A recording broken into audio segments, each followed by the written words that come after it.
Hello again, baseball fans, and welcome to part 2 of our look at the great career of the great Gary Carter, the enthusiastic, charming, and highly skilled baseball catcher known as the Kid.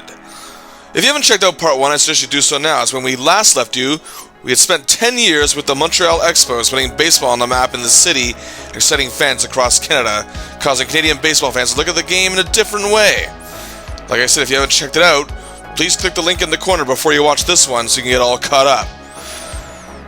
Now, when we last left you, we said on December 10, 1984, Gary Carter was traded to the New York Mets in a fairly one-sided trade, even though the Expos got quite a bit out of it, but not near as much as the Mets would.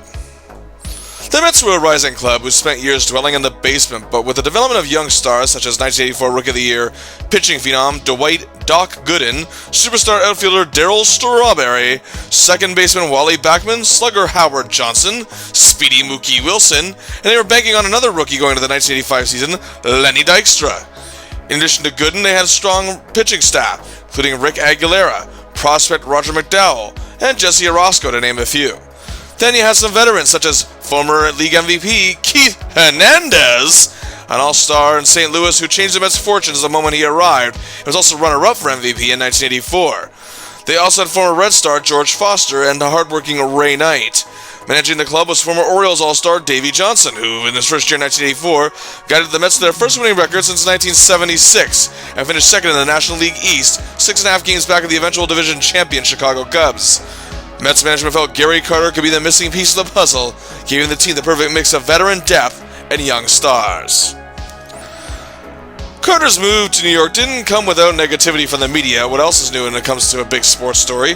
Some felt that Carter thrived on, quote, being the big fish in a small pond, but in the Big Apple he'd be swimming with the sharks in a whole new tank, completely trivializing what he did to make the game popular in Montreal, and the fact that he was the most popular player ever in Canada at this point. Oh, but hey, they only have 2 teams, so they don't count, right? Canada, More negativity came from even some of his teammates. Matter of fact, Andre Dawson shocked many of the baseball community when he stated, he's going to help that ball club. The Mets are going to be the team to beat. He had some problems here among his teammates. He'd do anything to try and succeed. That was one of the reasons his teammates felt like he was more of a glory hound than a team player. Wow, even some Montreal fans balked at that one. He also added, if he wasn't hitting, it didn't matter what kind of game he was calling. I always heard players on teams say that they like to hit against our pitchers because our catcher stuck one finger down for a baseball all the time. Or maybe it's because in 1984 Montreal pitching staff stunk. Well, Dawson had more to say. He called a lot of hitch-outs, but if a guy stole on him, he'd blame the pitchers for holding the runners. It was more of an I situation than a we. He called it petty jealousies. Well, Carter was one of the best playmakers at the catcher position in the league.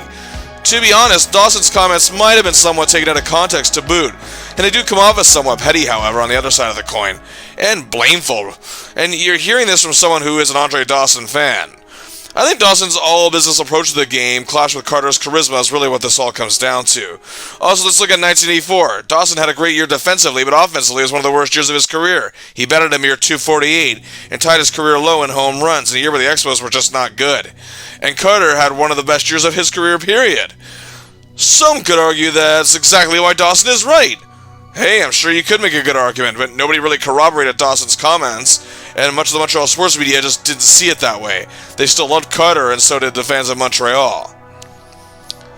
Well, as the 1985 season was set to begin for the New York Mets, Carter was welcomed with open arms from the Manhattan faithful, and the media hoopla over his arrival was, well, huge.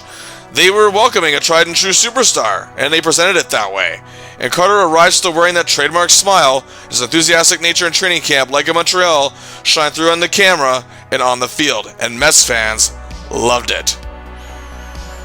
Carter's Mets debut took place at Shea Stadium in front of 46,000 fans, hosting the St. Louis Cardinals. In his first at-bat, he received a tremendous ovation from the Mets faithful. In a weird start to his new team, he was hit by a pitch and took a base. In his second at-bat, he struck out. In his third at-bat, he doubled but was left stranded to end the inning. He was then hit by a pitch a second time as Mets fans booed the Cubs mercilessly for thinking this was now all intentional. The game went to extra innings tied at 5. In the bottom of the 10th, after Hernandez was struck out, Carter came to bat and smacked the Rawlings logo right off the ball. The crowd at Shea Stadium rose to their feet. the game-winning walk-off home run. The Mets win 6-5. Carter's Mets debut, like many moments in his career, was a glorious moment made for a Hollywood story. Oh, what a first impression. Carter would play some great games in the opening month for the Mets, but overall in his first month, it seemed somewhat lackluster. He was hitting just .242, also a .355 on-base percentage, and he did have 15 hits in 17 games, but only 5 RBIs, however. He did have 3 home runs. The Mets themselves as a whole looked great. Their 12-6 start was tied for first place with the Cubs, and the team looked confident going into May. And in May, Carter's numbers were improving, and that was evident in a game on May 7th when the Mets hosted the Braves, and the game was tied 1-1 in the bottom of the 8th. After Mookie Wilson was walked, Molly Backman hit a sac bunt, but still made it to first. Later, Hernandez was intentionally walked, and the bases were loaded with just one out, and the kid comes to bat. Grand slam home run, baby! The Mets lead 5-1 en route to a 5-3 win. Carter's May continued to roll on as he hit a game-winning walk-off RBI in the bottom of a 12th in a win over the Giants as he singled right to drive in Backman. Carter ended the month of May with 17 RBIs that month, and the Mets found themselves half a game up on the Cubs for first place, as the two teams were already exciting fans in this race for a second straight year.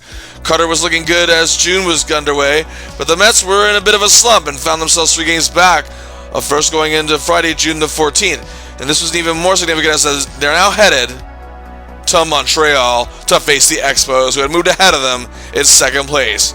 It was Gary Carter's homecoming, his first game against his former team, and the media coverage was immense both in New York and in Montreal. The kid, however, got a warm reception in his return, and yeah, there was some scattered boos out there from people who bought the negativity in the media. Well, he hit 2 singles in his first 2 at-bats, but was left stranded both times. The game was scoreless until the bottom of the 4th when the Expos went out 1-0 on a solo homer from Vance Law. In the top of the 6th, Carter hit another single, but he was driven home this time by Danny Heap. So bases were loaded. The Mets notched a 3-run inning to go up 3-1. The Expos tied the game in the bottom of the frame. In Carter's last 2 at-bats, he was walked, 1 intentional, 1 unintentional. The Expos would win the game on a walk-off RBI. Carter fared well in his return to Montreal as a huge audience watched on television to boot, but the Mets came up short, and they were actually swept in this series and were still 3 games back of first. They would beat the Expos at home on June 21st, which was their 5th win in a row at that time, and found themselves back in first place, tied with the Cardinals, whereas Carter's former team was still lurking a half a game back, and the Cubs were still very much in the hunt as well. But the Mets sadly would go on to lose 8 of 9 games and found themselves back down again. Carter was still sharp, however, hitting .286, slugging .514, but others were slumping as well, and they had slipped all the way to 4th place. Going into the All-Star break, the Mets' fortunes were turning around again, and just 2.5 games back of first, and yes, indeed, the kid's All-Star momentum continued. He was selected to play. However, he was injured and did not make the actual game, but be that as it may, he'll always be credited for being an All-Star that year. That's how it works in the Major League Baseball. It was his 7th consecutive selection, the 8th of his career, and 5th straight as a starter. It was one of 4 Mets selected along with Darryl Strawberry, Doc Gooden, and Ron Darling. The Mets were battling hard for first as the Cardinals were staying hot, but our hero was doing his thing as on July 25th against the Astros, the Mets were up 2-0 in the bottom of the 5th when Carter hit a huge 3-run shot to put the Mets up 5-0 en route to a 6-3 win. 2 nights later against the Astros, the Mets throttled them 16-4, and Carter again was superb, 4 for 5 with 2 home runs, 3 more RBIs again. Mets fans were just loving the kid. To end July, the Mets were just 2 games back of the St. Louis Cardinals as fans rallied behind the team in a huge way.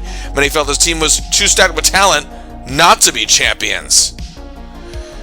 In August, the Mets found themselves on a 9-game winning streak. During that stretch, on August 8th, Gary Carter went back into Olympic Stadium and hit a 2-run homer in the top of the 2nd, put the Mets up 6-3, which actually elicited a few cheers from his old stomping grounds, and he added an RBI single to put the Mets up 12-6 en route to a 14-7 win.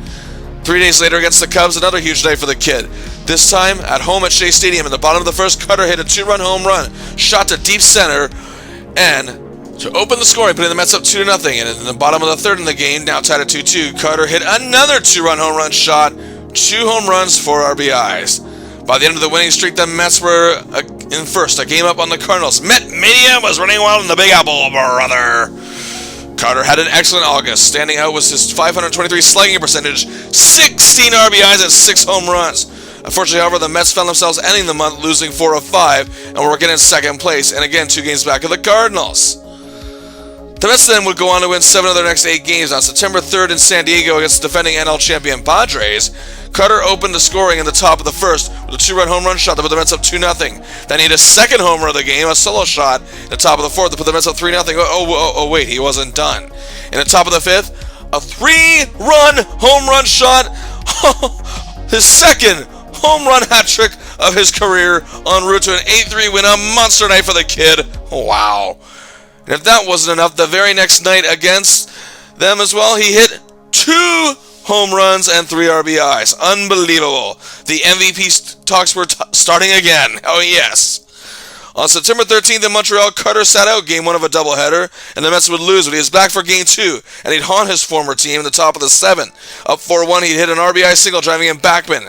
Then in the top of the 9th, he hits a 2-run home run shot en route to a 7-2 win. And now they sit half a game up on the St. Louis Cardinals. Things looking good in Metland.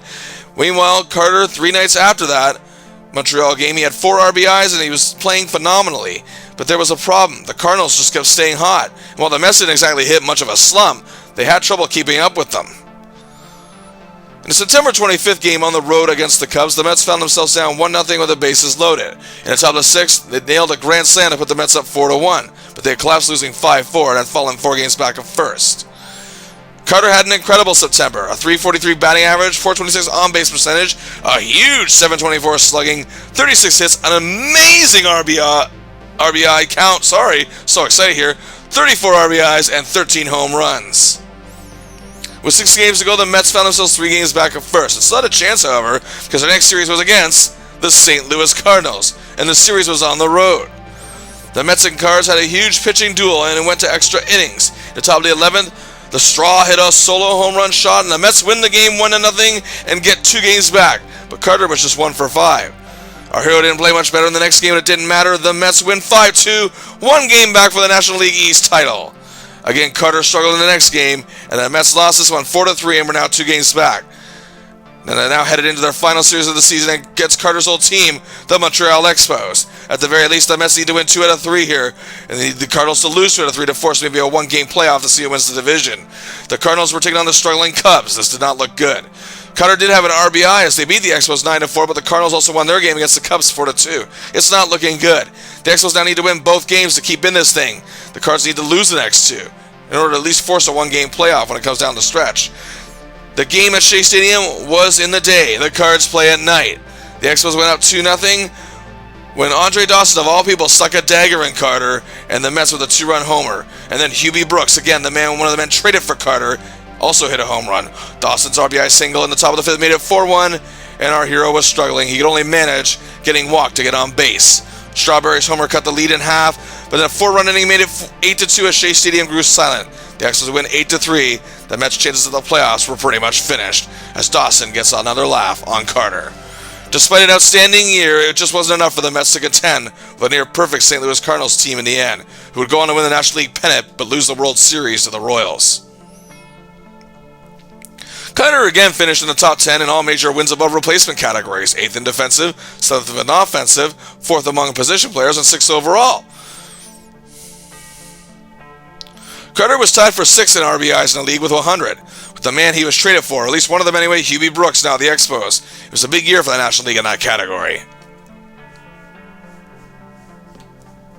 His 32 home runs were not only good enough for 5th in the league, but were also a career best, beating his mark of 31 in 1977.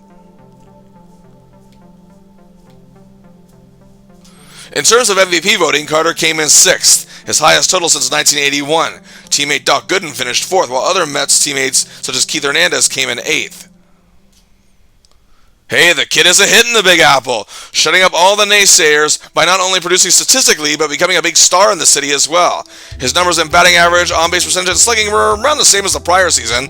He hit the 100 RBI mark for the 3rd time and was tied for 6th in the league. His 32 home runs were a career high and good enough for 5th. He received his 4th Silver Slugger Award, was an All-Star for the 8th time in his career, 7th straight year, and 5th as a starter. If you can make it there, you can make it anywhere. Carter was a New York star. Going into 1986, the Mets were one of the odds-on favorites to win the whole thing, but the naysayers were still speaking. Some were quick to point out how the Mets were their own worst enemy, making all the wrong headlines off the field as well. When Carter played in Montreal, the nightlife was quite a big deal. But hey, this is New York City we're talking about. The style of living these players had truly lived up to the name of the city that never sleeps. Carter himself, however, much like Montreal, didn't overindulge in that lifestyle, really, much like his teammates did. Some felt that manager Davey Johnson just had no control over the club on or off the field. Another big factor cited was, of course, massive egotism, arrogance, brashness. The fact that the Mets were hated all across the league and, really weren't popular anywhere else other than New York. Well, that's arguable. But either way, they were one of the most hated teams in baseball. And hey, those who bought the stories about Carter in Montreal, well, they were now to cite that the attitude of the players in New York matched him. Well, the Mets opened the season on April the 8th in Pittsburgh. Carter went hitless but did have a sac fly RBI in a 4-2 Mets win. 3 nights later in Philadelphia, in the top of the first, Carter hit a 2-run home run shot to deep right to put the Mets up 2-0 in the top of the third. With the Mets up 2-1, Carter then hits a 2-run RBI single, driving in Backman and Hernandez to put them up 4-1. And then in the top of the fourth, hit an RBI single to put the Mets up 7-2. And later was driven home by Danny Heath. The Mets went up 9-2 and held off a Phillies comeback as Carter had 5 RBIs and the Mets won 9-7. The Mets ended April on an 11-game winning streak, and they were looking like a runaway freight train of dominance early on, of 5 games in the National League East. Carter looked good in his first 16 games of the year, 18 hits and 19 RBIs, really standing out. And the Mets continued to roll into May. After that, the winning streak was halted. They would still win 7 in a row after that, outscoring their opponents 33-14. The month of May for Carter, however, was a small step down. Just a 200 batting average, 300 on-base percentage, and 412 slugging, but he still had 13 RBIs and 5 home runs. But the Mets were now 6 games up in first place. On June the 10th, in a home game against the Phillies, and down 2-0 in the bottom of the fourth, Carter hit an RBI single driving in the straw to put the Mets on the board. And down 2-1 in the bottom of the sixth, a homer to deep left, a 2-run shot gave the Mets a 3-2 lead. They would later fall behind, but the kid comes up in the clutch in the bottom of the eighth when Carter smacked a solo shot to left center to tie the game 4-4, and the Mets would go on to win 8-4 after an 11th inning grand slam by Tim Teufel. 10 days later, in a win against the Cubs at home, he did hit a sac fly RBI in the bottom of the second to tie the game. And later in the bottom of the seventh, a 3-run home run shot to put the Mets up 9-2 in an eventual 10-3 win. Carter's June was outstanding. His numbers in batting, on-base percentage, and slugging were up across the board. And a huge 22 RBIs, which included 5 homers. As the All-Star break was approaching, the kid had another monster night. On July 11th, in front of nearly 40,000 fans at Shea Stadium facing the Braves. In the bottom of the first, the kid strikes early on a 3-run home run shot to put the Mets up 3-zip. Bottom of the second, bases loaded, 2 outs, the kid up to bat. He hits it up to the left field line. It stays fair. It's out of here. Grand slam! A 7-0 Mets lead and an eventual 11-0 win. Carter had a personal best game high 7 RBIs with his 2 home runs. Unbelievable. The All-Star break began a few days later, and the Mets were unstoppable, 13.5 games up in first place. The nearest contender was Carter's former team, the Montreal Expos, and the rest of the clubs all had losing records. So, of course, this All-Star game is going to have a lot of Mets representation. And yes, our hero is selected for the 9th time in his career, the 8th straight time, and the 6th time as a starter. He's joined by Hernandez, Straw, and Doc.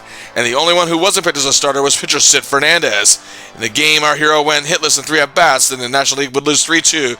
But really trivial in the grand scheme of things. Our hero was shining, and the Mets were amazing. And by the end of July, the Mets were 15.5 games up in first. But on August 15th, 15 games, Carter looked great with a 3 RBI performance against the Expos at home. 2 3 RBI performances back-to-back with wins in Chicago. However, in an August 16th game against the Cardinals, he suffered a partially torn ligament in his left thumb. This would keep him out for 2 weeks. But until Carter returned for the beginning of September, the Mets were 19 games up. There's no way this team is being stopped whatsoever. In his September 1st return, however, he was 2 for 3 with an RBI in a win over the San Francisco Giants. And then on September 17th, in a game against the Cubs of nearly 48,000 strong at Shea, the Mets, thanks in large part to the 8 strikeouts from Doc, win 4-2 and clinch easily the National League East.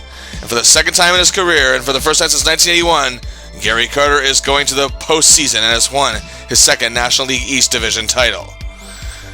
They finished the season with an insane record of 108-54, taking the division by 21.5 games. That's just utterly ridiculous.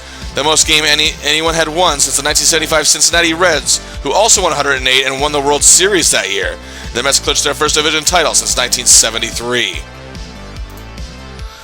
But while that's all well and good, the playoffs are a different story, and now they have to contend with the National League West champion Houston Astros. They finished 96 and 66, winning their first division title since 1980. They had a great lineup in their own right. On the mound, he had the likes of ace pitcher Mike Scott, who led the entire majors in ERA, strikeouts, and reliever Dave Smith among save leaders, and some guy named Nolan Ryan.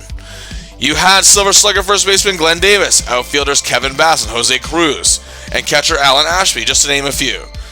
Game 1 in Houston, it's Scott versus Gooden. Our hero in his first at-bat strikes out. While at the top of the Astros order all flew out. Scott stayed hot in the top of the second. In the bottom of the frame, Glenn Davis hit a solo shot homer to put the Astros up 1-0. Carter got his next chance in the fourth, got caught looking, struck out again. Top of the sixth, caught looking, struck out again. The Mets are getting nothing going here. Runners are being left stranded, and Carter would ground out, going 0 for 4 in the game. The Mets dropped game 1, 1-0. Game 2, still in Houston, our hero strikes out again, this time in Nolan Ryan, who pitched 3 no-hit innings, but in the fourth, Carter broke his slump by hitting an RBI single to deep right, driving in Wally Backman. The Mets lead 1-0. The Mets ran away with it by a score of 5-1, and the series is now tied 2-2, heading back to New York. Now the next 3 games will be in New York. Game 3 did not start well, however, with the series tied 1-1 as the Astros went up 4-0 just after 2 innings, and our hero's struggles continued. But he did reach base on an error, which allowed Kevin Mitchell to score to put the Mets on the board, and a Darryl Strawberry 3-run home run shot tied the game 4-4. The Astros led 5-4 in the bottom of the 9th, but Lenny Dykstra hit a 2-run home run shot to win the game 6-5, and the Mets lead the series 2-1. In Game 4, Alan Ashby hit a 2-run home run shot in the top of the second to put the Astros up 2-0. Carter flew out in his first at-bat, and Scott, who was on the mound for the game, struck him out again in the fourth. Dickie Thone hit a homer to give the Houston a 3-0 lead after 5 innings, and Carter would later ground out in the 7th. Not a good game for the Mets or our hero. Danny Heath scored a sac fly RBI for the Mets in the bottom of the 8th just to get them on the board, but the Astros hung on. Scott this time had 5 strikeouts and gave up just 3 hits. The series was tied 2-2. Carter took a beating in the media for his poor performance in this series so far. Just 1 hit and just 1 RBI, but to be fair, there were a lot of Mets big guns who weren't coming to play in some of these games. Game 5, it was a dream matchup. Doc versus Ryan, the new generation versus the veteran who can still school ya. Game 5, we are in New York. The series will shift back to Houston after this. Momentum is on the line. The Astros pitching has been unbelievable. And Ryan again looked sharp early on, retiring the top of the order 1-2-3. While Carter didn't strike out in his first at-bat, Straw and Mookie did. Then 6 up, 6 down in the next part. Gooden was doing pretty well himself, but it was the Mets defense that was keeping them in the game. In the bottom of the third, Ryan retired the last batting order. 3 no-hit innings again. Ryan then made it 4 no-hit innings, retiring the top of the order again. But in the top of the 5th, however, Bill Doran hit a RBI groundout. The Astros strike first. But in the bottom of the frame, Carter flew out, but then Straw came to bat, and Ryan's no-hit game came to an end with an emphatic statement, a home run, 1-1 tie after 5.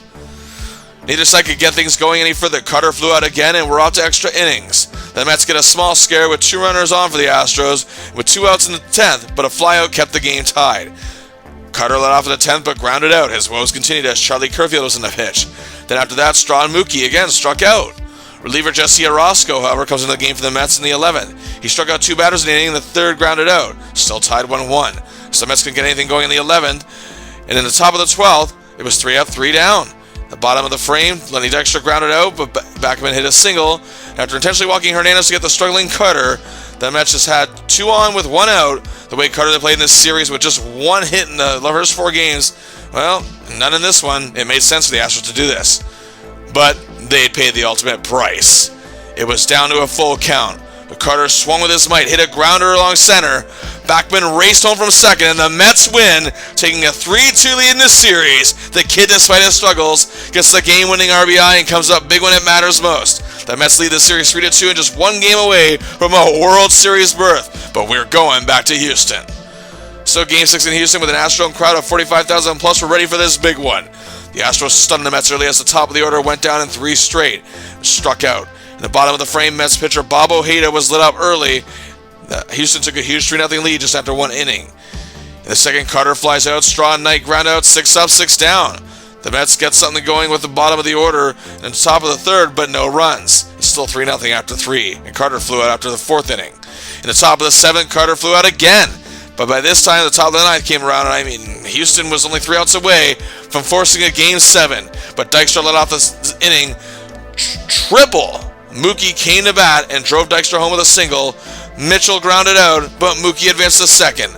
Then our favorite short-term bestie of Jerry Seinfeld, Keith Hernandez, hit an RBI double to center as Mookie sped home. The Mets were down just by a run. Bob Nepper is taken out of the game. Now Carter faces all-star reliever Smith but is walked. And then, so is the straw. The bases are loaded for Ray Knight. With just one out, made a smart move. Sac fly RBI to score Hernandez. The Mets have tied it. In the bottom of the ninth, Roger McDowell comes in to pitch for the Mets. And they just drop one, hey, two, hey, three. We are up to extra innings again.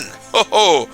But in the 10th, both teams fall. 3 straight batters and we're on to the 11th. Carter is walked again and is the only runner on base. The game is tied 3-3 as he's left stranded. And the Astros go down once again in successive order. And the 12th, still no runs. The 13th, still no runs. The pitching and defense look amazing in this game. The 14th, Carter hits a single. Straw is walked. 2 runners on. Ray Knight again sacrifices himself. This time to advance both runners. Backman's single drives into Straw is 4-3 Mets. They are just 3 outs away from the fall classic. Jesse Orozco on the mound. He strikes out Doran. But then Billy Hatcher hits a solo shot home run. The game is tied. But the Mets escape without losing the game. In the 15th, Carter singles again but is left stranded. Orozco then strikes out 2 batters and Ashby grounds out. We're off to the 16th inning. Oh man. Well, the Mets need to strike and indeed they do. Straw doubles. Knight singles. Straw hurries home. The Mets have a 5-4 lead. Jeff Calhoun in a pitch for the Astros. A wild pitch moves Knight to third. Backman is walked. Runners on the corner. Wild pitch again. Knight scores. Dykstra hits an RBI driving in. Backman 7-4 Mets. They're now just 3 outs away. And now here we go. Reynolds struck out by Orozco. However, after a walk and a single, the Astros have 2 runners on with just 1 out. Hatcher then hits an RBI single. It's 7-5. Danny Walling grounds out, but that advances Doran as a runner. Just 1 out away. Oh, here we go, though. All-star Glenn Davis at bat. He singles to center, gets an RBI. The Astros now trail just by 1. Oh, tell me this isn't happening. Kevin Bass at bat. Orozco is still on the mound. It's a full count. Fans across Houston and back home in New York are biting their nails. The windup, the pitch. Strike! The Mets are going to the World Series. They have won the National League pennant for the first time since 1973, and our hero, for the very first time in his career, is going to the dance. It was not a great series overall for the kid, but his game-winning RBI in Game 5 is still fondly remembered by Mets fans to this day. The series MVP goes to, well, Mike Scott of the Astros. Hey, he pitched a beauty, what can we say? Well, here we go. Our hero gets the chance he's worked for so many years. But can he and the Mets make it count? They're looking for their first World Series since 1969, and awaiting them, the American League pennant holders, the Boston Red Sox, who have won their first American League pennant since 1975, and haven't won a World Series since 1918.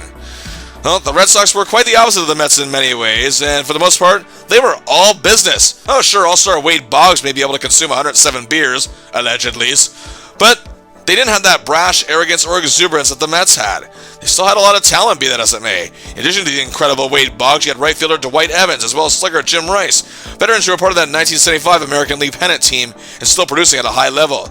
You also had catcher Rich Gedman, first baseman Bill Buckner, and center fielder Dave Henderson, to name some. On the mound, lead the way, the man they call the Rocket, a young pitching phenom by the name of Roger Clemens. Oh, here we go.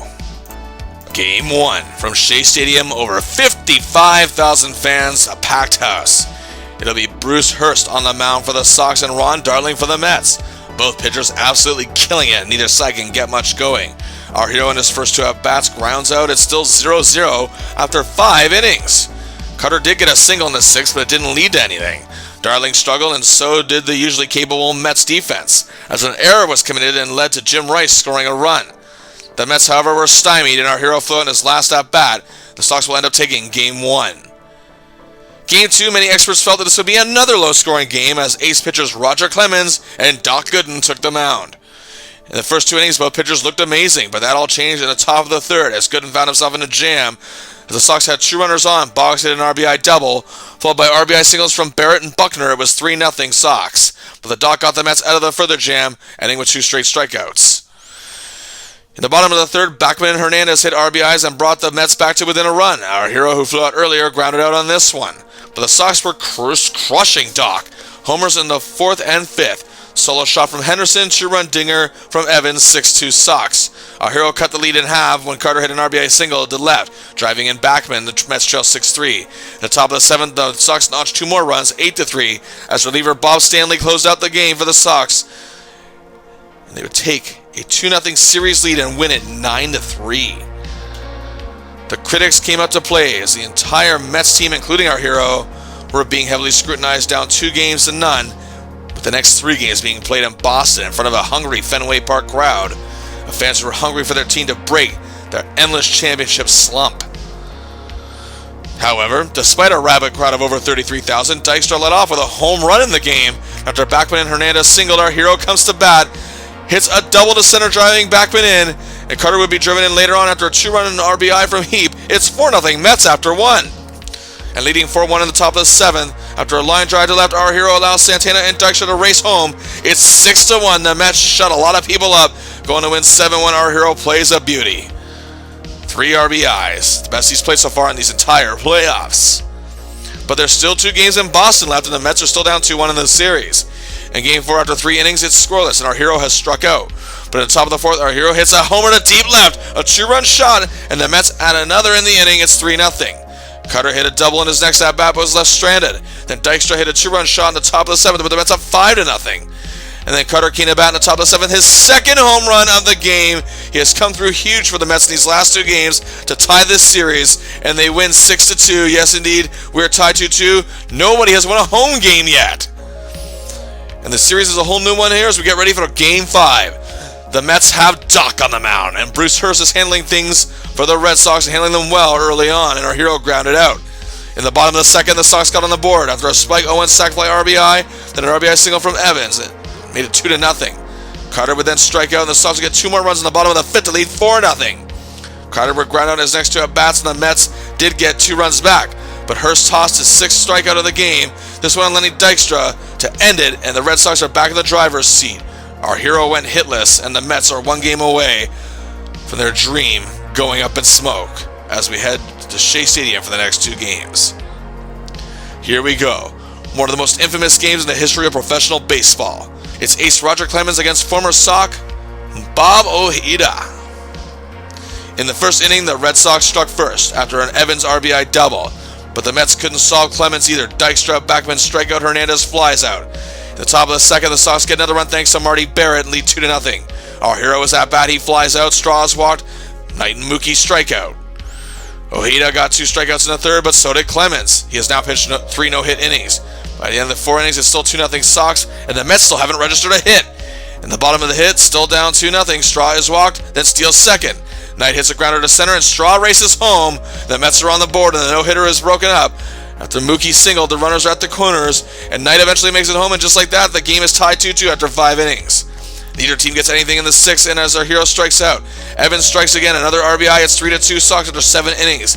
Now it was the 8th inning. Calvin Schiraldi is now pitching, and he's a former New York Met.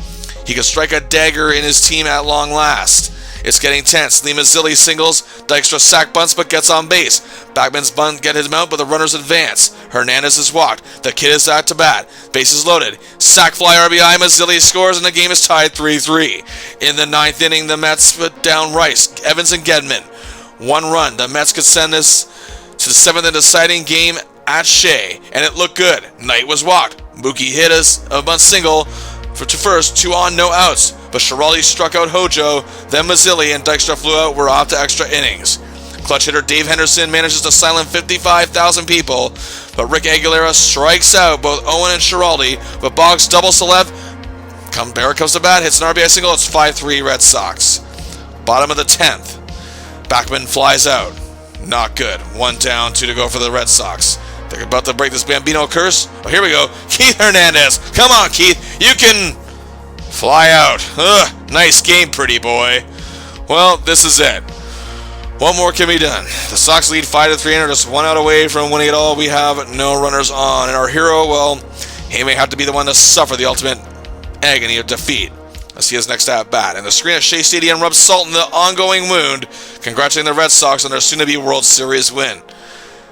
The kid, he's singles to left. Oh, okay, but they're still down 5-3, and the Sox are still only 1 out away, Kevin Mitchell at bat. Not exactly somebody you think will come through with the game on the line. And he too singles. Oh, now the Mets have 2 runners on. That's not bad. And hey, I think 55,000 people are slowly starting to wake up all at once. And Ray Knight, who has played extremely well in this series, but oh no, 2 strikes, 0-2 count. Sox are just 1 strike away. Here we go. The windup, the pitch. Line drive to right center. Run, kid. Run. Carter scores. The Mets are down just by a run. Oh, Schiraldi's night is over. In comes 2-time All-Star reliever Bob Stanley. Oh, no. In comes Mookie Wilson at bat. He has been hitless all day. This is not looking good. Here we go. The count is 2-2. Oh, 1 more strike. This is it. The Mets' stay of execution may have come to an end. The windup. The pitch. It's a wild pitch. Mitchell races home. The game is tied. Oh, yes! Shea goes crazy, but Mookie is still at bat. It's a full count. And an at-bat which saw 9 pitches at this point, with foul after foul after foul, just never seemed to end. Then on a 10 pitch to Mookie. He hits a little roller along first. Okay, so I guess we're all too late. Then Buckner should let it go between his legs. Behind the bag! Knight races home. The Mets win. We're off to Game 7.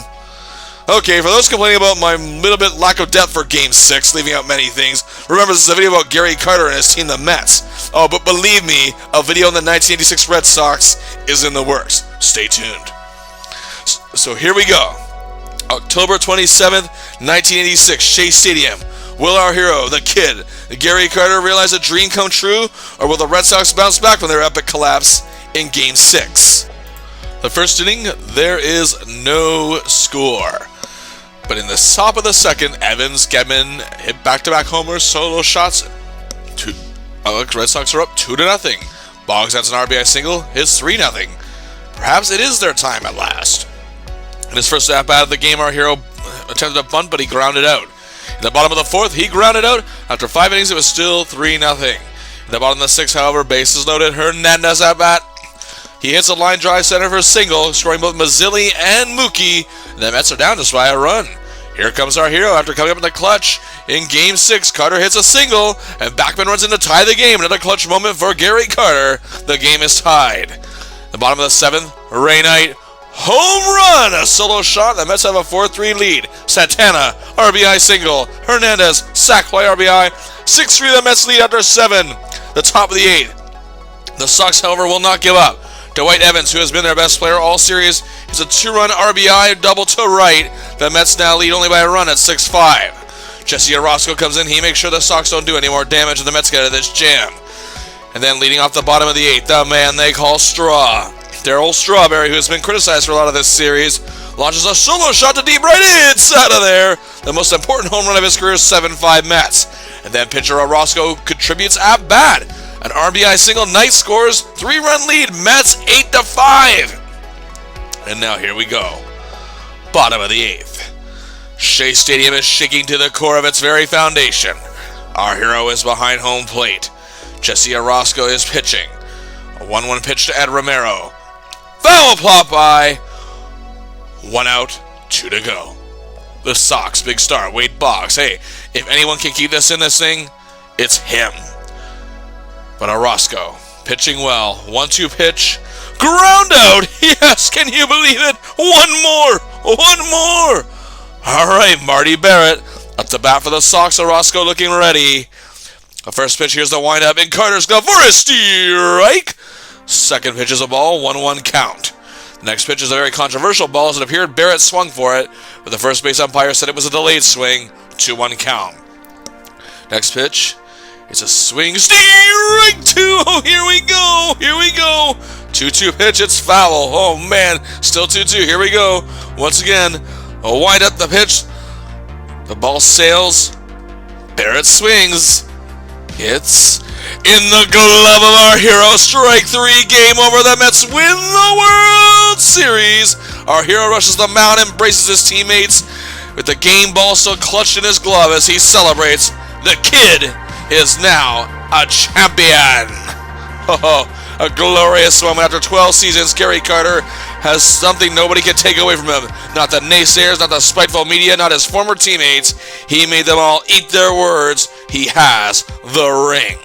Ray Knight, without question, deserved to be a World Series MVP, but our hero came to play. His clutch play in this series was on display. His amazing performances in Game 3 and Game 4, the latter of which he obtained 2 homers. His game-saving hit in Game 6, and in his performance here in Game 7 as well, the kid kept it going.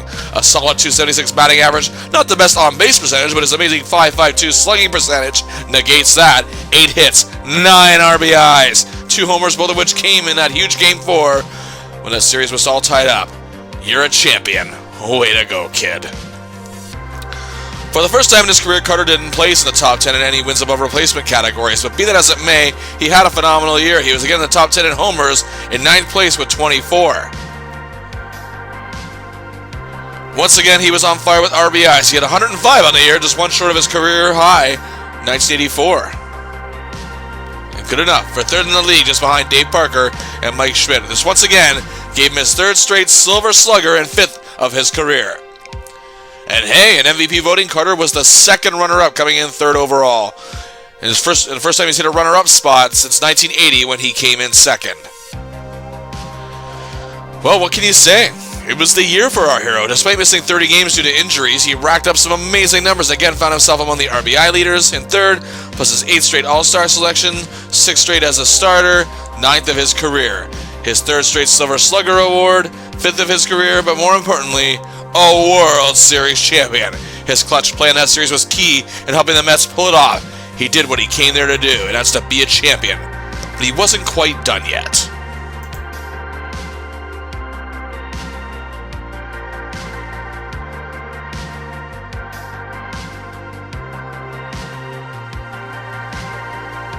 Going into 1987, the Mets were still an odds-on favorite to repeat as champions.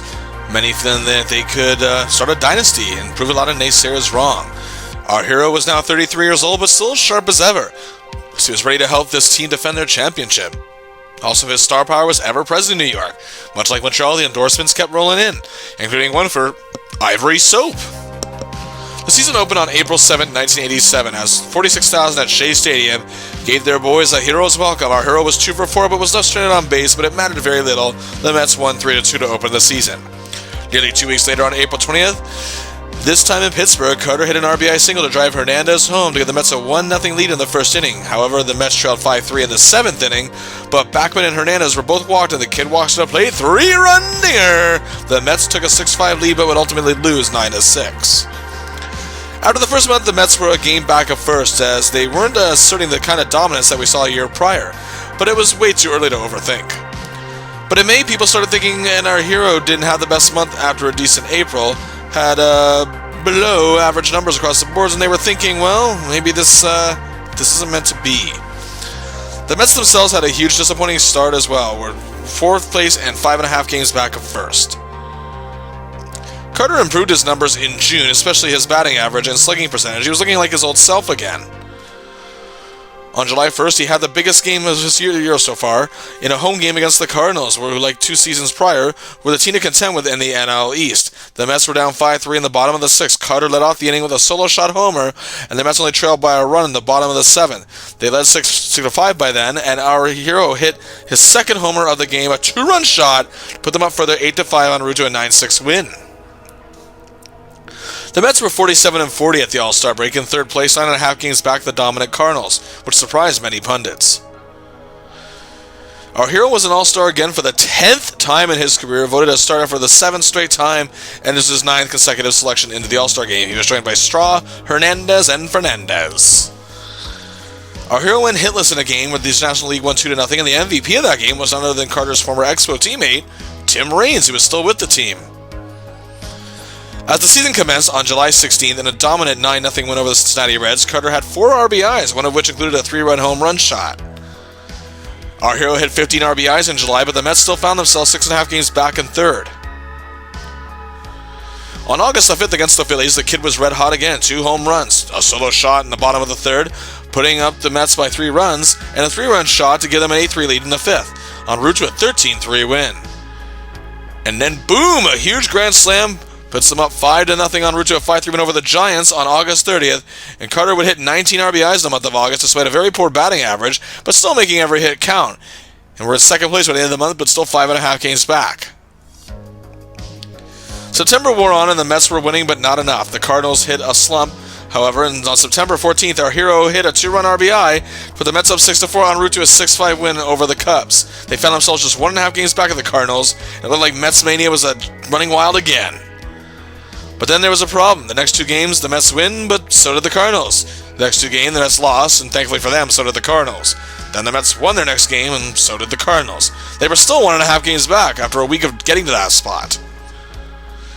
Then the Mets struggled with consistency as the Cardinals were pulling further ahead. The Mets went into a bit of a slump in the finals before the final series of the season, which would determine the division.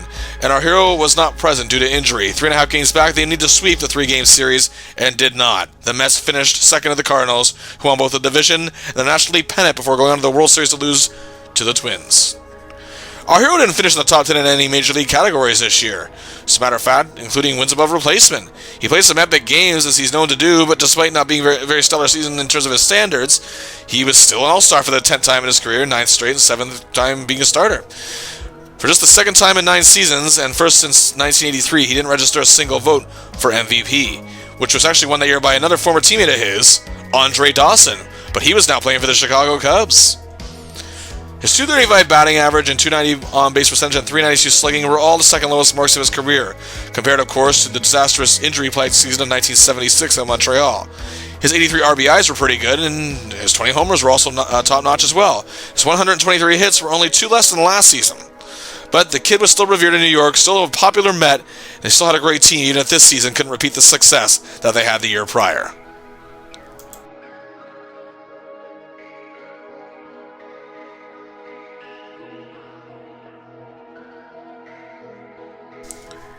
Going into 1988, the Mets were still a top choice to be a top contender to win the whole thing and once again return to the big dance. Davey Johnson was still steering the ship, and yes, these Mets players had that same old attitude people love to hate. Opening day on April 4th, 1988 is in the kids' old stomping grounds of Montreal against the Expos. The Mets win 10-6, and our hero has a hit and a run. 2 days later, the Mets were up 3-2 in the top of the 3rd, but Carter hit a solo shot to the deep left, and the Mets would lead by 2. In the top of the 5th, he hit another solo shot to put the Mets up 8-4. They'd go on to win 8-5, and he got a nice ovation from the fans of Montreal, who definitely had not forgotten him. Then on April 18th against the Phillies in the bottom of the 6th, the Mets were being throttled 9-2, but after Strawberry and McReynolds were walked to lead off the inning, our hero clocks a 3-run shot, and they now trail by 4 at 9-5. They trail 10-6 in the bottom of the 9th. Carter hits a single to make it 10-7. But the Phillies ended up winning that by that very score, ending the Mets' 6-game winning streak at that point. Our hero had a huge first month of the season with a .333 batting average, .423 on-base percentage, and a slugging percentage of .682, 15 RBIs, and 7 home runs.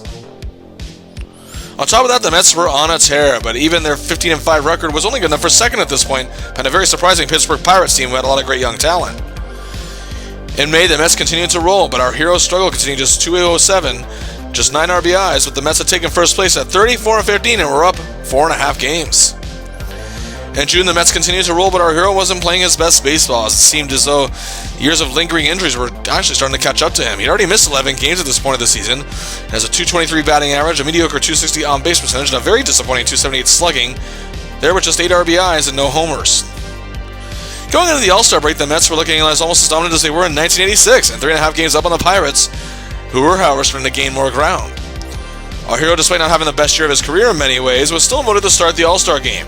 Appearance number 11 and 10, counted 10 consecutive selections, and his 8th straight being voted as a starter. The Straw joins him again, while Doc gets a selection, and David Cohn, who joined the Mets last season in that pitcher, gets his first. Our hero registered 1 hit in 3 at-bats, but didn't lead anywhere. The National League would lose 2-1, and the rest of July, the Mets were still hot despite our hero not playing his best game with another slow month, and the Mets led the NL East by 5 games. On August 11th in the top of the 2nd, Carter nailed an Al Nipper pitch to left field for a home run. His first home run in 65 games, first since May 16th, nearly 3 months. It was also the 300th home run of his career. He opened the scoring in what would be a 9-6 win for the Mets. At the end of August, the Mets would lead the division now by 7.5 games. Carter may not have been racking up the numbers, but he still had his big moments, including playing some great defense. However, there's a big game on September 12th A game-winning run in the bottom of the ninth. Walk-off homer, that's right, walk-off home run that beat their biggest and at this point only threats in the East, the Pirates, increasing the Mets' lead in the division to 11 games, just 20 remaining. And 8 days later, a win over the Phillies. The Mets took the division for the second time in 3 seasons. We're going back to the playoffs. The Mets finished 15 games above second place Pittsburgh and achieved 100 wins once again. They were the heavy favorite to win this thing as the postseason was about to commence. This time it would be the Los Angeles Dodgers, who Carter, of course, was very familiar with, as their last pennant win was at the expense of the 1981 Montreal Expos. It was also the last time the Dodgers won the World Series to boot. A team that was picked to finish dead last, much like their 1981 team, had many characters who worked together thanks to the methods of Coach Tommy Lasorda. It had all-star second baseman Steve Sax, catcher Mike Scioscia, who were remaining for the 1981 team, shortstop and former Blue Jay fan favorite Alfredo Griffin, right fielder Mike Marshall, and topping it off, left fielder and Silver Slugger winner and the 1988 National League MVP, Kirk Gibson. On the mound, you had the amazing Orel Hershiser, Tim Leary, and reliever Jay Howell. But they were the underdogs against this dominant Mets squad. Game 1 at Dodger Stadium, it's a battle of the top aces, Doc and Hershiser. And to begin the top of the Mets order, it was 3 up, 3 down. Mike Marshall then scored an RBI single to right in the bottom of the first to put the Mets up 1-0. The second sees both teams' 3 batters go down in succession. The top of the third, our hero singles and makes it all the way to third base but is left stranded. The pitchers are playing well. Neither of them can get things going in the running department. In the bottom of the 7th, however, Alfredo Griffin hits an RBI single, 2-0 Dodgers. In the top of the 9th, Straw scores an RBI double to put the Mets on the board. But once our hero gets to bat, the Mets still trail 2-1 and are down to their final out with McReynolds and Straw at first and second. Howell, however, gets Carter twice with strikes. One more strike could save the Dodgers the game, but Carter swings a line drive to center. The Dodgers are scrambling. Straw races home. It's tied. McReynolds races home. The Mets lead 3-2. Much like 86, our hero comes up in the clutch, and the Mets hang on to win the game 3-2 and take Game 1. In Game 2, it's David Cone versus Tim Belcher, 2 other fantastic pitchers. And the Dodgers are killing it early. A Mike Marshall RBI in the first, and then a 4-run second inning by the Dodgers put them up 5-0. Cone's night is already finished. The Mets are playing catch up the rest of the way. Carter is hitless in the 6-3 loss. The series is tied 1-1. The next 3 games are in New York. Hershiser is back on the mound while Darling is up for the Mets. And it does not look good early as the Dodgers went up 2-0 in the second. We're in the bottom of the frame. Our hero grounds out. Gibson's RBI in the third makes it 3-0, but in the bottom of the third, Straw gets an RBI double, driving Mookie in, and the Mets are on the board. Carter remains hitless in the bottom of the 6th, the Mets still down 3-1. Carter comes to bat with Straw in scoring position, and Hojo on second. He smacks a grounder between first and second. That's enough for Speedy Straw to race home. Another RBI for Backman ties the game. It's 3-3. Well, the Dodgers took a 4-3 lead in the top of the 8th. In the bottom of the frame, the Mets notched 5 runs and would win the game 8-4, and now lead the series 2-1. Game 4, Doc is on the mound, but it does not look good early. He loads the bases, allowing a 2-run RBI from John Shelby. It's 2-0 Dodgers. Carter's left stranded after a single in the second. And in the bottom of the 4th, back-to-back homers, two-run show from Straw and a solo shot from McReynolds. The Mets lead 3-2. In the bottom of the 6th, Carter hits a huge drive to center, running a triple and driving McReynolds. It's 4-2 Mets. At the top of the 9th, the Mets just need 3 outs to take a commanding series lead, but Doc can't close it out. And a two-run home run from Mike Scioscia ties the game. Doc's night is done. The Mets can't win it in the bottom of the 9th. To extra innings we go as our hero is out of the batting order. At the top of the 12th, Gibson hits a homer for the Dodgers, and the Mets have a chance to win with the bases loaded and just 1 out. Straw facing former Met pitcher Jesse Orosco. He pop flies, and Hershiser comes to finish as the last batter, and then McReynolds pops out. The series is tied at 2-2.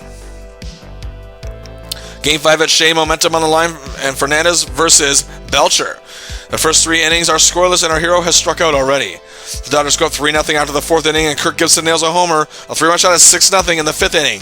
Dykstra wakes up Shea, however, with a 3-run homer in the 5th, cutting the lead in half, but it matters very little. The Mets just can't do it and lose 7-4. Carter only gets a hit and nothing resulting from it. So now the Dodgers have a 3-2 series lead and go back to LA to try to finish things off. And it's up to David Cone to save the season. But McReynolds sac fly RBI and finally gives the Mets a big start for a change in the first inning. The Mets go 2-0 in the 3rd, and then in the 5th, McReynolds launches a 2-run home run shot, making it 4-0. The Mets played their hearts out, but our hero was hitless. The Mets win 5-1. We're going to Game 7. It's Darling versus Hershiser, and Gibson's sac fly RBI, however, puts the Dodgers up 1-0 in the 1st. In the bottom of the 2nd, Darling gets lit up, 4-0 Dodgers. Doc makes a rare relief appearance to try and save this season. 2 more runs scored, 6-0. That's all they needed. Our hero is hitless. The Mets season ends upset by the underdogs. They actually go on to win the World Series in another upset. Carter didn't play his best, but you can see he was slowing down a bit. He did manage 4 RBIs, but that was about as good as it would get. Carter again didn't reach the top 10 in any major categories and missed 32 games due to injury, but was still voted to start his 8th consecutive All-Star game and participate in his 10th straight and 11th of his career. He had helped the Mets to another division title. He improved his batting average and on-base percentage from previous season, but again beat his second worst slugging percentage. His 46 RBI are the second lowest he's had since '76, same for his 11 home runs.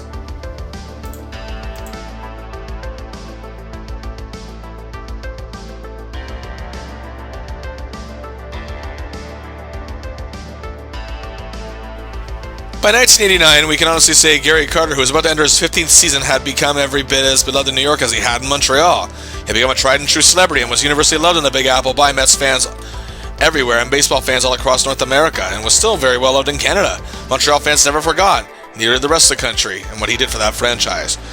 But let's face it, he's 35 years old, he's tired, he's broken down, he has started several games in his career. As a matter of fact, he's closing in on a record, which we'll be getting to in a little while.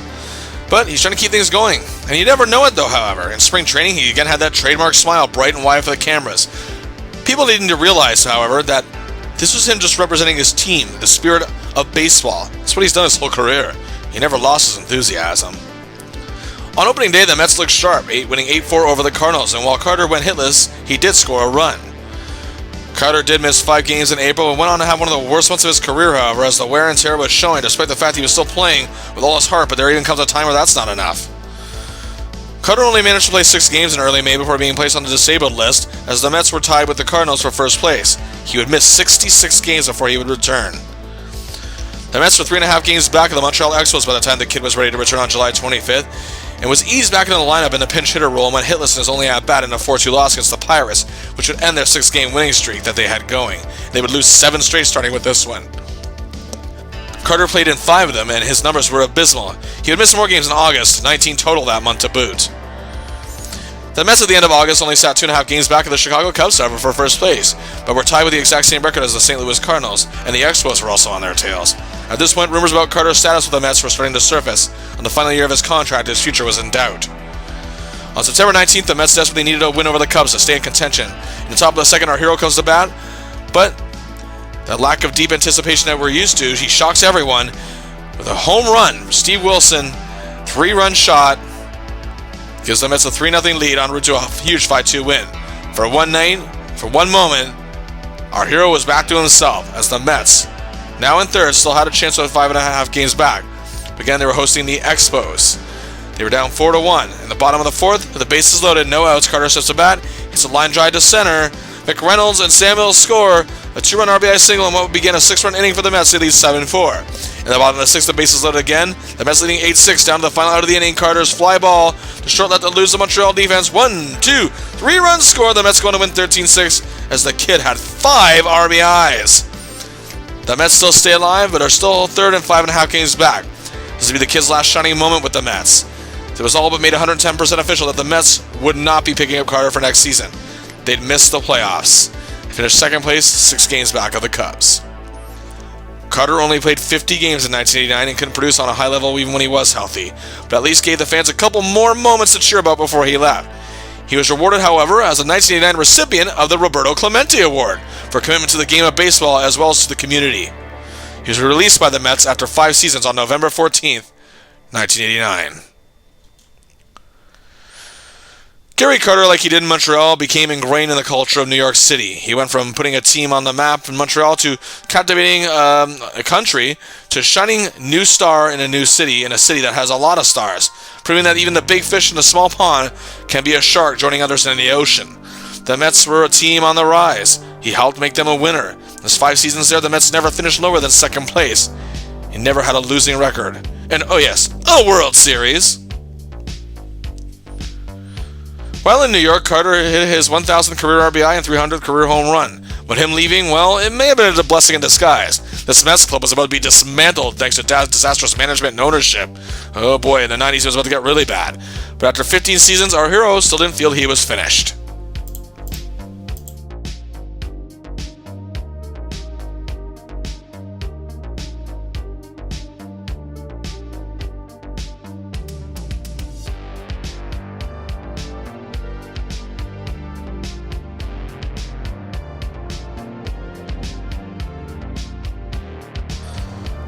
Carter's outright unconditional love for the game of baseball is what kept him going and why he felt he still had more left. On January 19, 1990, he was signed by the San Francisco Giants, who in 1989 had just won the National League pennant but lost in the World Series to the Oakland A's.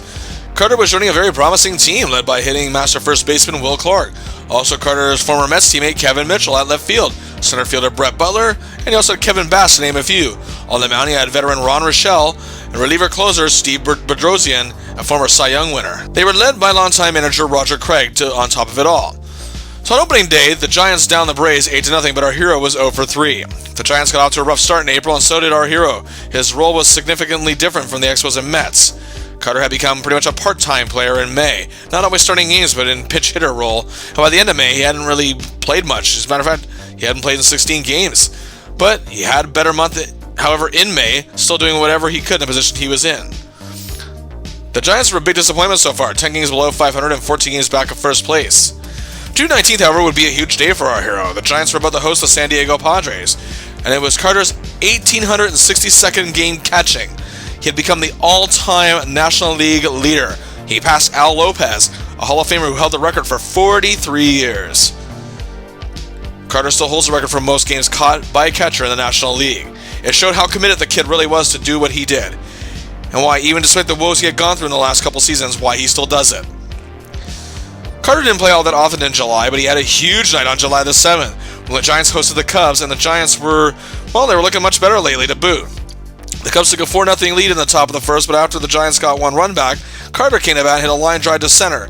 Clark and Mitchell scampered for a 2-run RBI, and the Giants were back to within one. In the bottom of the fourth, Carter hit a solo shot home run to deep left line, staying fair, and the game was tied 4-4. The Giants, however, trailed 7-5 in the bottom of the seventh. Carter smacked a single to short to right, and his fourth RBI of the game as Litton hurried home from second. The Giants pulled off a great comeback 10-9 win. Carter, for the first time in his career, was 5 for 5. Well, in that game he still showed he had a little something. Carter had the odd good game, but he would only end up playing 90 all year. And the Giants missed the playoffs, finishing third in the National League West, as the division was won by the eventual World Series champion Cincinnati Reds. His time with the Giants wouldn't go beyond this season, becoming the all-time leader in games catching, however. It was a huge accomplishment, no doubt, but his batting average, on-base percentage, and slugging were the highest they'd been since 1986.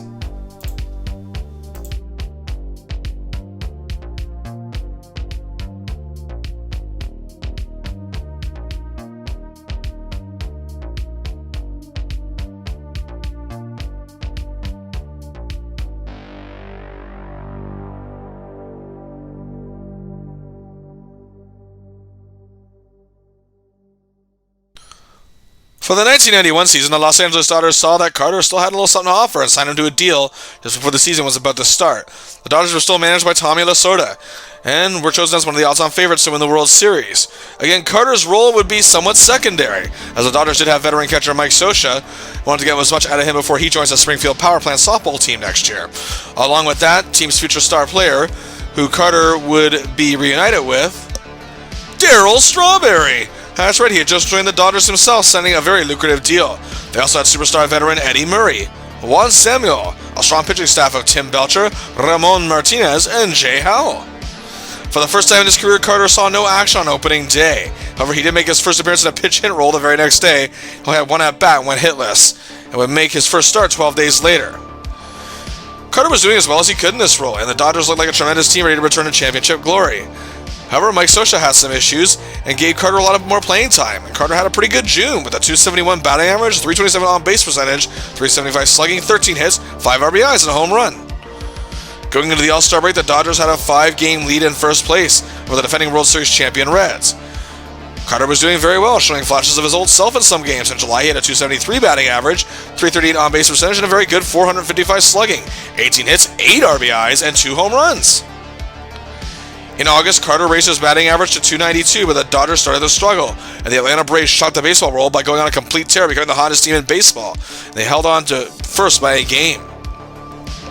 It got exciting, but Carter started to struggle in September. He had some brutal numbers in terms of batting average and slugging, had just 6 hits and 2 RBIs in 14 games. There were 5 games left in October, and the Dodgers still led the division. However, they would lose 3 of 5 and would miss the postseason just by a game. The Braves clinched for the first time since 1982 and eventually take the National League pennant before losing to the Twins in the World Series. Carter only played in 2 of those games.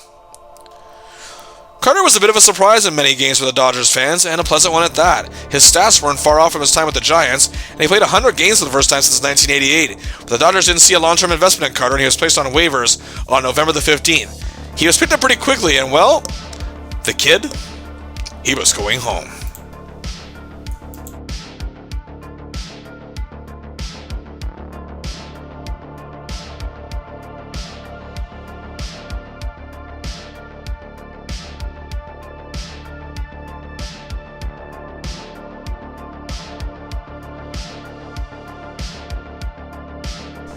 Gary Carter was headed back to where it all began. He was joining a whole new Montreal Expos team, in what many speculated would be his final year.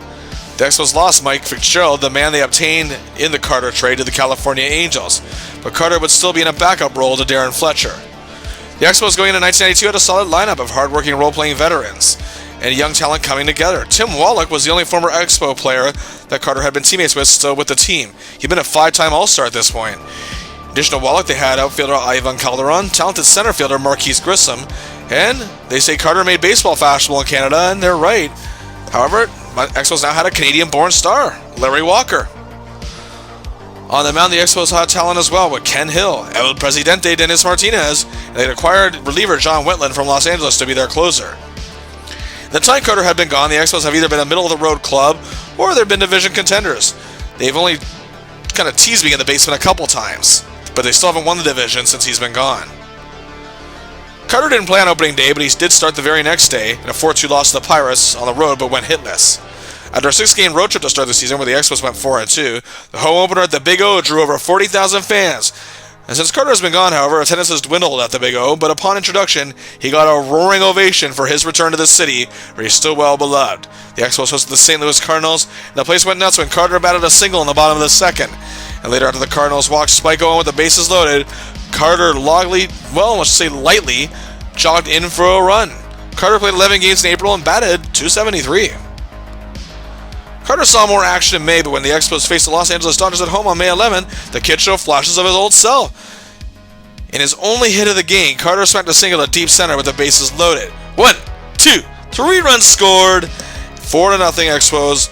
After Carter's 3-run RBI, they had a bit of a collapse, but still went on to win 6-5. The Expos, however, made a change at manager as they were off to a pretty bad 17-20 start. Felipe Alou took over the team shortly after. But the Expos were still struggling, but the improvements were starting to take shape, and Carter was still filling his role pretty nicely. In July, going into the All-Star break, the Expos now had a .500 record and were just 5 games back of first place Pittsburgh. By late July, the Expos managed to tie for first place, but it was only for a few days. In August, Carter had a few big games, playing 16 in total that month despite a low batting average, had a good slugging percentage, 7 RBIs in those 16 games, as well as 2 homers. The second coming in a 3-1 win over the Chicago Cubs, which was his 324th home run, and will also be his final home run of his career. Despite going 17-5 in August, they still remain 3 games back of a red-hot Pirates team led by a much smaller-headed version of Barry Bonds. Sadly, however, by late September, the Expos' playoff hopes were pretty much dashed. And on September 27, 1992, they hosted the Chicago Cubs in a home game. It was being built, and indeed it would be, Gary Carter's last game. His name still held such value that the game drew over 40,000 people to see their hero one last time. The game was tied 0-0 and still in the bottom of the 7th. Carter came to bat, Larry Walker at first base. They were down to their final out of the inning, and after 2 strikes pitched by Mike Morgan, Carter, on the next pitch, risking being struck out, smacked a double to deep right center over the head of the right fielder, Andre Dawson of all people. Walker raced home, Carter made it to second. The Expos went up 1-0 and the fans in Olympic Stadium went crazy and gave their hero a standing ovation after the pinch runner came in and Carter went to the dugout. He got his last big moment in his last game and got to participate in the time-honored tradition of taking his hat off to the crowd. What a way to go out. He got to end his career where it all began, with a game-winning RBI to boot and reception from fans who never truly forgot his impact on the city. He's the reason why baseball even became remotely popular as time went on in Montreal. A great storybook ending to a storybook career. His reception that final night showed just how impactful he really was. The always picky and fickle Baseball Writers Association of America wasn't sure that Carter was good enough for the Hall of Fame. This made-up 2,300 hits criteria was a factor. He had just over 2,000, missing that mark. They said his batting average wasn't the best, which is true, but of course those were due to some very rough years in his career. At times he was quite consistent. Sadly, wins above replacement still wasn't being looked at too much at this point, but the sense started brewing in amongst the baseball writers that he truly did deserve to be a Hall of Famer. That's why in his 6th ballot in 2003, Gary Carter took his rightful place in the Baseball Hall of Fame. He's actually the only member of the 1986 Mets to be inducted, as a lot of those guys, such as Straw and Doc, were looking like they were headed to Hall of Fame careers, but sadly became their own worst enemy in their careers. But they still had some good moments. Some try to argue that Keith Hernandez, so he deserves a spot, but, well, I'd say bad things happen to people who spit on Kramer and Newman. Carter's former Expo teammates, Andre Dawson and Tim Raines, ended up in the Hall of Fame later on as well. Well, the league's bias against Al Oliver for standing against the league collusion when it comes to free agency has kept him out, sadly. Carter coached in the minors for a while and even on the college level, and continued to be a philanthropist and run several charity events long after his retirement. In May of 2011, Carter was diagnosed with 4 malignant tumors and grade 4 primary brain tumor. He underwent treatments to shrinken the inoperable tumors. But the smile never left his face even in these hard times. When the cameras were there, so was Gary Carter. He had that trademark look, that charm.